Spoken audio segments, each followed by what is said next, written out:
Bueno, Aristóteles es discípulo de Platón, nació en el 384 a.C., en una pequeña localidad macedonia, cercana al monte Athos, y en el año 367, muy joven, fue enviado a Atenas para estudiar en la Academia de Platón. En el 343 fue contratado por Filipo II de Macedonia para que se hiciera cargo de su hijo Alejandro, que luego sería Alejandro Magno. Bueno, el texto que vamos a ver es la Metafísica de Aristóteles, el libro séptimo de la Metafísica de Aristóteles. Si bien él no nombra ese conjunto de tratados con ese nombre, va a ser puesto mucho tiempo después, él lo va a llamar filosofía primera. Y de lo que se va a tratar es, para él, de la ciencia del ente en cuanto ente. O sea, sería algo así como, digamos, la explicación del ente, de la entidad, de lo que existe y por qué existe y de qué manera. Entonces, Aristóteles a la entidad la va a denominar con el término de usía, que también fue traducido como sustancia, ¿no? Para él, la usía va a ser el sentido fundamental del ser y es la categoría primera. Y comienza este libro séptimo con una expresión que dice, la expresión algo que es, se dice en muchos sentidos. Entonces dice, de una parte, en efecto, significa el qué es y algo determinado, y de otra parte la cualidad, la cantidad o cualquier otra de las cosas que se predican de este mundo. Entonces, porque uno puede decir, esto es una mesa, y uno puede decir, la mesa es redonda, la mesa es de color marrón, la mesa es de madera, etcétera, etcétera. Entonces él dice, por eso él dice, el es se dice en dos sentidos, de una manera de lo que es y en otro sentido de lo que es derivado de eso que es. Bien, entonces le parece que, bueno, que esta primera acepción de la entidad va a ser la más importante, ¿no? Si bien, de todas maneras, él plantea en este libro que hay distintas opiniones acerca de la entidad, ¿no? Y que algunos plantean que hay existencia de realidades suprasensibles, ¿no? Acá se está refiriendo a Platón. Aristóteles, si bien es discípulo de Platón y estudia en Atenas bajo su maestría, después se va a separar de Platón, va a ser el gran crítico de Platón.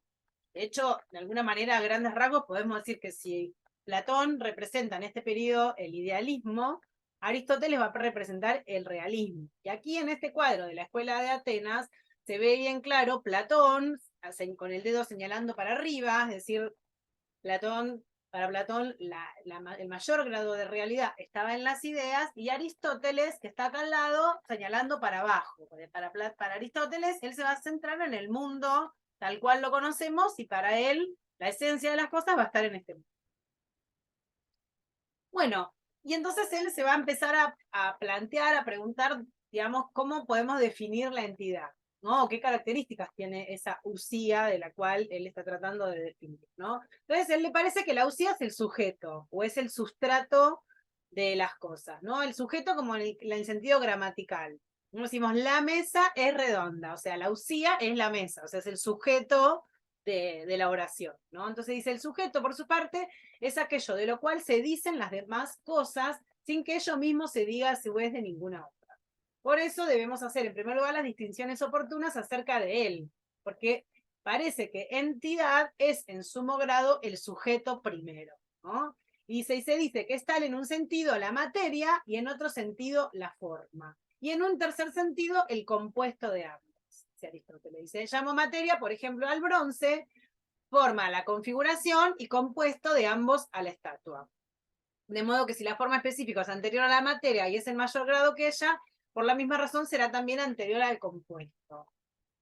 Bien, por lo mismo podríamos decir para el ejemplo que dijimos anteriormente de la mesa, ¿no? La materia sería la madera, por ejemplo, una mesa de madera, la forma serían las cuatro patas y la tabla, y el compuesto sería la mesa, o sea, la forma por separado no harían la sustancia mesa. Y por otro lado, dice, la forma debe ser anterior, piensa Aristóteles, se va a adelantar a lo que va a decir después. Claro, primero hay un diseño de lo que es la mesa y luego se genera esa mesa.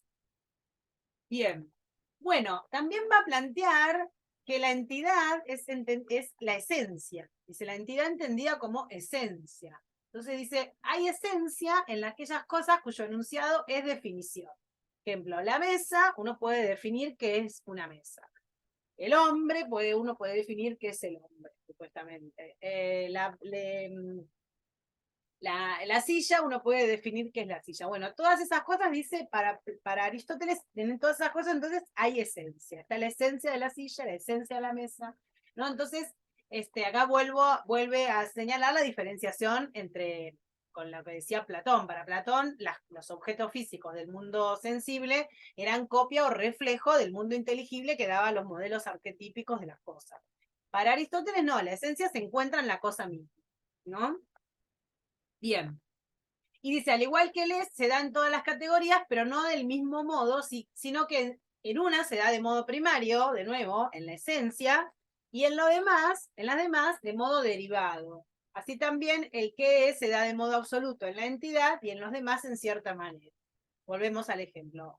O sea, en el concepto mesa se da la esencia mesa, y en las categorías ya se da de modo derivado. La mesa puede ser redonda, puede ser cuadrada, puede ser de madera, puede ser de metal, puede ser una mesa ratona, puede ser una mesa alta, puede ser una mesa de escritorio, pero todas esas categorías, esas características no atentan a la esencia mesa. Bien. Y entonces por eso es que Aristóteles va a concluir, como decíamos recién con el ejemplo, que cada entidad singular se identifica con su propia esencia. Yo identifico que es una mesa no por los materiales con las que está hecha, y por distintos accidentes, que puede ser, por ejemplo, la mesa está en la cocina, sino que identifico la mesa por la esencia de la mesa, por la forma de la mesa. Bien. Bueno, estas categorías de materia y forma, estos conceptos, perdón, de materia y forma, le sirven a Aristóteles para identificar a esta sustancia que él está tratando de observar en el mundo sensible, en el mundo real para él, el único mundo. Pero después va a aparecer otro tema en el libro 7, que es el tema del cambio. ¿No? Hay algo que le interesa porque, digamos, analizar la sustancia a través de los conceptos de materia y forma pareciera como que hubiera una sustancia eh, inmóvil, ¿no? Sin embargo, la cosa se mueve. Sin embargo, el mundo se mueve y las sustancias de las cuales él está hablando cambian permanentemente. Y entonces Aristóteles se va a proponer explicar el cambio, ¿no? O por lo menos se va a poner a pensar en esta parte, digamos, cómo sucede el cambio, ¿no? Lo va a plantear a partir del concepto de generación. Él se da cuenta que no solamente las cosas cambian, sino que se generan cosas nuevas. Entonces, dice, de las cosas que se generan, unas se generan por naturaleza, dice, otras por arte y otras espontáneamente. Pero todas las cosas que se generan son generadas bajo la acción de algo, provienen de algo y llegan a ser algo. Es decir, las que se generan por la naturaleza, bueno, la semilla, por ejemplo, genera una planta. Entonces ahí hay un cambio, se nota un cambio. En un momento pongo la semilla en la tierra y en un momento determinado sale la planta.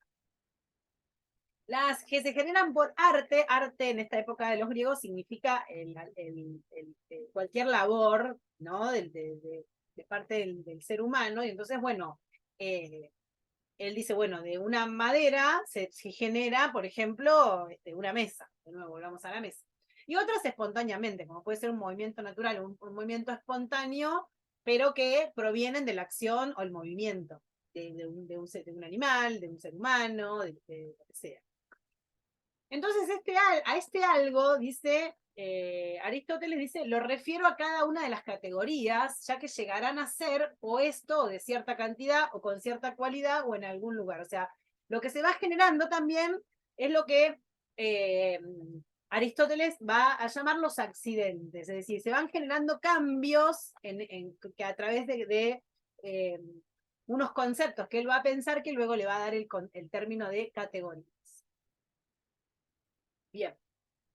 Y otro de los temas que van a aparecer, digo, en el libro 7 van como apareciendo ciertos temas que luego él va a desarrollar y que vamos a hacer una síntesis. Aparece también el concepto de potencia. El concepto de potencia para pensar el movimiento. Entonces dice, todas las cosas que se generan, dice, sea por naturaleza, dijimos, o sea por arte, o tienen materia. En efecto, cada una de ellas tiene potencialidad para ser y para no ser. Y tal potencialidad es la materia en cada cosa. Entonces volvemos al mismo ejemplo de la mesa. La mesa, la materia de la mesa es la madera, por ejemplo. Y la madera, en ese sentido, es potencia, la madera con materia prima, digamos, es potencia de ser mesa o de ser silla o de ser cualquier otro mueble. Digamos, mientras está la madera, sería potencia de ser lo que va a ser cuando se genere ese nuevo producto, esa nueva sustancia. De modo general, dice, digamos, que aquello de que provienen es naturaleza, y naturaleza es aquello según lo cual llegan a ser. Dice Aristóteles, lo generado tiene, en efecto, naturaleza. Es, por ejemplo, planta o animal. Y aquello bajo cuya acción se generan es la naturaleza entendida como forma de la misma especie. ¿No? Acá está pensando, dice, si bien esto se da en otro. En efecto, un hombre engendra a un hombre. Acá está pensando en la generación o el cambio que se da dentro de la naturaleza. En la misma naturaleza, va a decir, es materia de potencial de una nueva generación. Por ejemplo, la semilla va a ser materia potencial de la planta. Pero también piensa entonces en la generación, como dijimos, por arte, ¿no? Entonces dice, las otras generaciones se denominan producciones. Es decir, y estas producciones, dice, provienen o de alguna facultad o del pensamiento. Es decir, hay alguien que piensa y produce y diseña lo que va a generar, ¿no? Del arte, en este caso sería el carpintero que produce, piensa la silla o la mesa y la produce. Del arte se generan, dice, todas cosas cuya forma está en el alma, sería, pensando también en esta época que, vamos, alma tendría que corresponderse con pensamiento. Bien, de modo tal que Aristóteles va a decir que entonces va a pensar en lo que es la preexistencia, va a decir, como se viene diciendo, es imposible que haya generación si no se da algo preexistente. Toda generación se da a partir de algo, no hay una creación a partir de la nada, sino que toda generación se da a partir de algo preexistente, ¿no? Que en ese momento, en ese preexistente, vendría a ser en ese momento la materia de lo que va a ser generado. Entonces, Aristóteles concluye en que no se genera ni la materia ni la forma, sino que lo que se genera es ese compuesto que es algo nuevo, que es una sustancia, que es algo nuevo que viene a ocupar un lugar determinado en el mundo, ¿no? Bien, bueno, entonces vamos a retomar un poquito los conceptos centrales de la metafísica de Aristóteles. Ahora vamos a recurrir al capítulo de Carpio, al capítulo sobre Aristóteles, en donde Carpio toma estos conceptos de otras partes también de la metafísica para aclarar un poquito cuál es el fundamento metafísico del pensamiento de Aristóteles, ¿no? Entonces, Aristóteles, como dijimos, habla de sustancia y accidentes. Esto que decíamos, la sustancia como el sujeto, como la esencia, como el sustrato, y los accidentes podríamos decir que son las categorías, ¿no?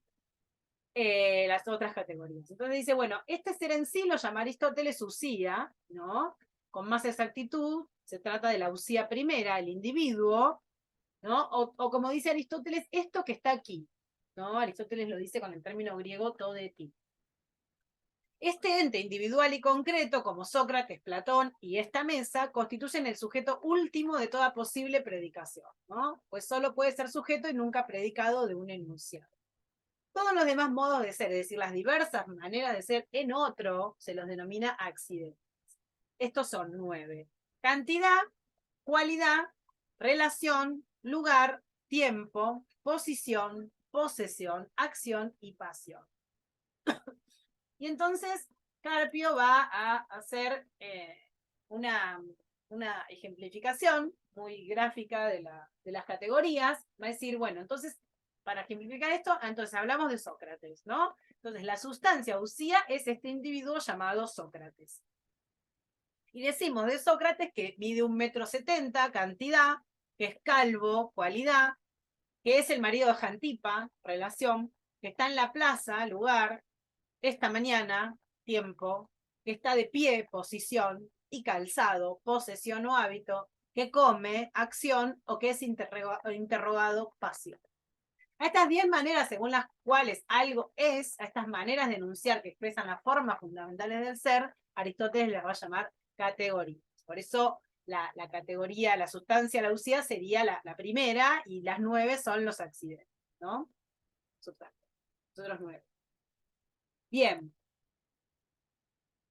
Entonces, desde el punto de vista de la estructura, dice Carpio, la usía sensible es un compuesto concreto, ¿no? Es decir, no algo simple, sino constituido por dos factores o principios que son materia y forma, ¿no? Estos no se dan aislados, sino que se constituyen en el individuo. Por ejemplo, esta mesa en que se encuentra la materia madera y la forma mesa. Y solo del compuesto se dice que es la usía primera. Bien. Bueno, luego digamos, explicar esto del movimiento, recurre Aristóteles al concepto de potencia y acto. La potencia, bueno, en el libro 7 hablaba de potencia, como dijimos, la potencia es la materia considerada estáticamente, esto es en sus posibilidades. En este sentido puede decirse, por ejemplo, que el árbol es una mesa, pero no porque lo sea ahora y de hecho, sino porque lo es como posibilidad, como podría ser una silla también. Pero la mesa necesita el árbol, ¿no? La materia la potencia de ser la cantidad de cosas que sea. Por otro lado, el acto es la forma dinámicamente considerada, cuando ya está, digamos, digamos, configurada, es decir, la forma realizada y consumada, en el caso extremo en su perfección, ¿no? Y también el árbol que vemos es el árbol en acto, puede ser el árbol en acto que en realidad la potencia era la semilla. Entonces, acto se opone a potencia como realidad, se opone como posibilidad. Actual, pues, en el lenguaje de Aristóteles, entonces significa real por oposición a posible o potencia. ¿Estamos? Como también podríamos decir que la madera es potencia y el acto es la silla. ¿Está? Bien. Entonces, el movimiento para Aristóteles va a ser el pasaje de la potencia al acto. Por eso se explica el cambio, ¿no? Y el cambio y el movimiento va a tener en Aristóteles 4 tipos de formas de manifestarse, ¿no? En principio, el cambio o movimiento sustancial, por el cual una sustancia viene al ser, ¿no? Aparece una sustancia nueva, por ejemplo, el cambio puede ser el árbol cuando nace, o por el contrario, cuando se destruye algo, cuando se muere o se corrompe, o se convierte en otra cosa. Ese sería el cambio sustancial. Después podemos tener el cambio cuantitativo, de aumento o disminución, como por ejemplo si la planta creció o no creció, o el acrecentamiento de algo. Después podemos pensar el cambio cualitativo o alteración, como por ejemplo el cambio de color de los cabellos, o un cambio, algo que cambia de forma. Y la cuarta es el cambio local o de lugar, el cambio de locación. Bien. Y otra cosa que también está planteada más adelante en la metafísica de Aristóteles es lo que se llaman las 4 causas, que aparecen acá desposadas de alguna manera, y que vamos a definir como las 4 causas. Entonces, las 4 causas de la sustancia son la causa formal, como decíamos, el diseño, la forma mesa, por ejemplo, las 4 patas y la tabla. La causa final, es decir, ¿para qué yo hago la mesa? También tiene que ver es una causa de que la mesa exista. Yo necesito comer, necesito apoyar algo, me tengo que hacer una mesa. La causa eficiente, que sería quien hace la mesa, sería el carpintero o el productor de esa mesa, que es causa de la mesa. Y la causa material, que es de qué está hecha esa mesa. ¿Está? Bueno, muy bien.